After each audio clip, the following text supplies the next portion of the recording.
नमस्कार दोस्तों, स्वागत है आप सबका मेरे चैनल कथा डिलाइट पर। आज हम श्रावण मास महात्म का 23वां अध्याय सुनेंगे। इस 23वें अध्याय में हम कृष्ण जन्माष्टमी व्रत का वर्णन सुनेंगे। तो सुनते हैं। ईश्वर बोले, हे संत कुमार, श्रावण मास में कृष्ण पक्ष की अष्टमी को वृष के चंद्रमा में अर्धरात्रि में इस प्रकार के शुभ योग में देवकी ने वासुदेव से श्री कृष्ण को जन्म दिया। सूर्य के सिंह राशि में प्रवेश करने पर इस श्रेष्ठ महोत्सव को करना चाहिए। सप्तमी के दिन अल्प आहार करें। इस दिन दंत धावन करके उपवास के नियम का पालन करें और जितेंद्रिय होकर रात में शयन करें। जो मनुष्य केवल उपवास के द्वारा कृष्ण जन्माष्टमी का दिन व्यतीत करता है, वह 7 जन्मों के लिए पापों से मुक्त हो जाता है। इसमें कोई संदेह नहीं है।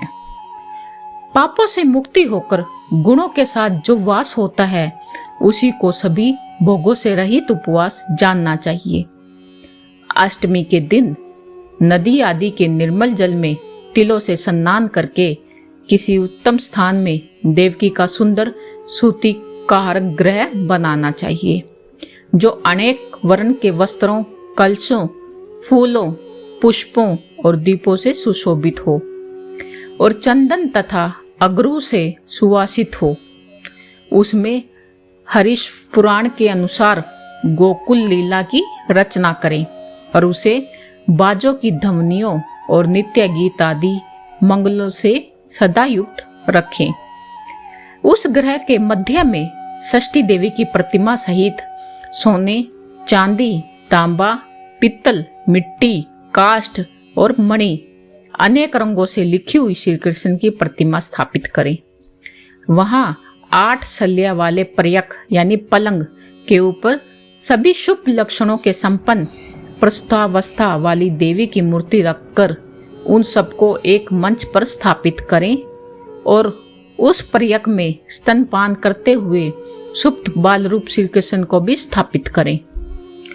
उस सूती का ग्रह में एक स्थान पर कन्या को जन्म दी हुई यशोदा को भी कृष्ण के समीप रखें। साथ ही साथ जोड़े हुए देवताओं, यक्षों, विद्याधरों, अन्य देव योनियों को भी लिखें और वहीं पर खड्ग तथा ढाल धारण करके खड़े हुए वासुदेव को भी रखें। इस प्रकार कश्यप के रूप में अवतरण वासुदेव जी, अतिथि स्वरूपा देवकी, शेषनाग के अवतार बलराम, अदिति के ही अंश से प्रादुर्भूत यशोदा, दक्ष प्रजापति के अवतार नंद, ब्रह्मा के अवतार गंगाचार्य और सभी अप्सराओं के रूप में प्रकट गोपिका वृंद, देवताओं के रूप में जन्म लेने वाले गोपगण, कालनेश्वरम कंस, उस कंस के द्वारा व्रज में भेजे गए वृषासुर, वत्सासुर, कुवलयापिड, केशी आदि असुर, हाथों में शस्त्र लिए हुए दानव, यमुना दह में शिस्त कालिया नाग, इन सबों को वहां चित्रित करना चाहिए।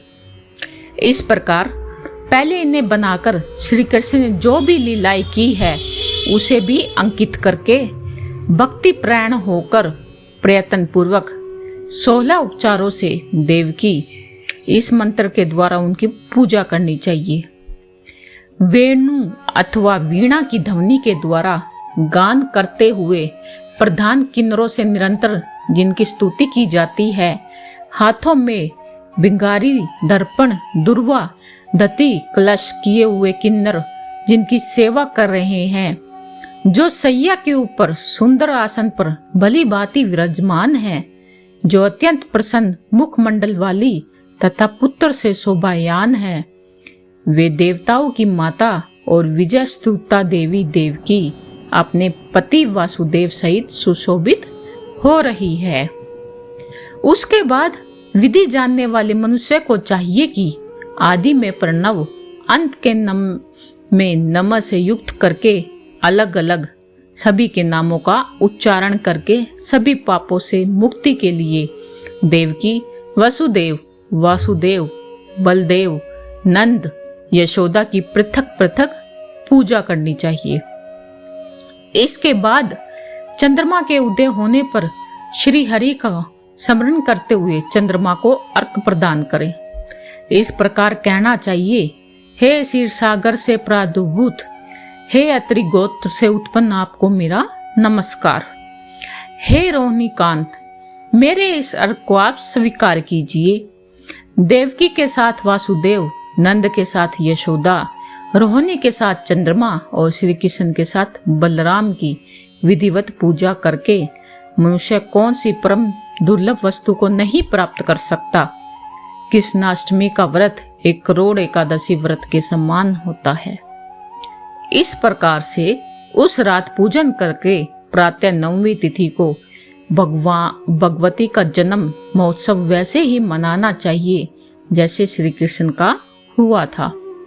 उसके बाद भक्ति पूर्वक ब्राह्मणों को भोजन कराना चाहिए और उन्हें जो जो अभिष्ट हो वो गो, धन आदि प्रदान करना चाहिए। उस समय यह कहना चाहिए, श्री कृष्ण मेरे ऊपर प्रसन्न हो। गो तथा ब्राह्मण का हित करने वाले आप वासुदेव को मेरा नमस्कार। शांति हो, कल्याण हो, ऐसा कहकर उनका विसर्जन कर देना चाहिए। उसके बाद मौन होकर बंधु बांधवों के साथ भोजन करना चाहिए। इस प्रकार जो प्रत्येक वर्ष विधान पूर्वक कृष्ण तथा भगवती का जन्म महोत्सव मनाता है वह यथोक्त फल प्राप्त करता है। उसे पुत्र, संतान, आरोग्य, अतुल सौभाग्य प्राप्त होता है। वह इस लोक में धार्मिक बुद्धि वाला होकर मृत्यु के बाद वैकुंठ लोक को चला जाता है। तो हे संत कुमार, अब इसके उद्यापन का मैं वर्णन करूंगा। इसके किसी पुण्य दिन में विधि पूर्वक करें। एक दिन पूर्व 1 बार भोजन करें और रात में हृदय में विष्णु को याद करते हुए सो जाएं। इसके बाद प्रातःकाल संध्या आदि कृत्य संपन्न करके ब्राह्मणों को सवस्ता वाचन कराएं और आचार्य का वर्ण करके ऋषियों की पूजा करें। इसके बाद वित्त साठ्य से रहित होकर एक पल अथवा उसके आधे अथवा उसके भी आधे पल सोने की प्रतिमा बनवानी चाहिए। इसके बाद रचित मंडल में मंडल के भीतर ब्रह्मा आदि देवताओं की स्थापना करें और इसके बाद वहां तांबे अथवा मिट्टी का एक घट स्थापित करें और उसके ऊपर चांदी या बांस का एक पात्र रख दे। उसमें गोविंद की प्रतिमा रखकर वस्त्र से आच्छादित करके व्यक्ति 16 उपचारों से वैदिक तथा तांत्रिक मंत्रों के द्वारा विधिवत पूजन करें।